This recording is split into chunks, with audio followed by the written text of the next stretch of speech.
Okay, so we're going to move on to safety and infection control. There are quite a few recordings in this lecture. Some of them are pretty short, some of them are longer. This is going to be a shorter one because I wanted to talk about our approach to safety. So traditionally, safety has been approached from a perspective of blame. Whose fault is it? There's a med error. Who made that med error? Whose fault is it? There's a surgical error. Who removed the wrong leg? So a long time ago, the airlines figured out that pilots were human. And so they began to design things in ways that made error more difficult, made it less likely that errors would happen. Rather than relying on human perfection, they created systems that would prevent crashes. Healthcare has been slow to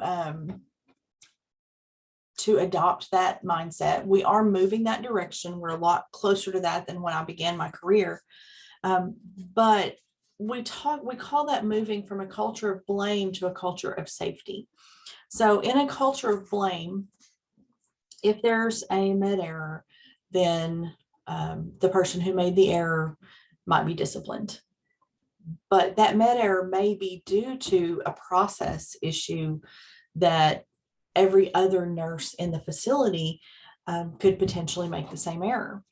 An example of that is most facilities now require their nurses on paper to scan meds at the bedside, but they may not have provided enough mobile or bedside computers for that to happen efficiently. So nurses are stuck between having late medications and being behind on everything else, or scanning their meds in the hallway at a nurse's station at a computer somewhere and then taking them into the room. That bypasses the safety mechanism of scan at the bedside. If a nurse scans a med and then administers it in error after because she scanned it somewhere besides the bedside, that nurse may be disciplined. But what really needs to happen is we need to look at the system and figure out what system things can change to make that less likely to happen. So if there's a computer in every room, or if there are enough mobile computers for each nurse to be able to have a computer that they can take with them to each room, and the internet and other infrastructure are in place for it to work, then nurses don't have to bypass that safety mechanism in order to get their work done.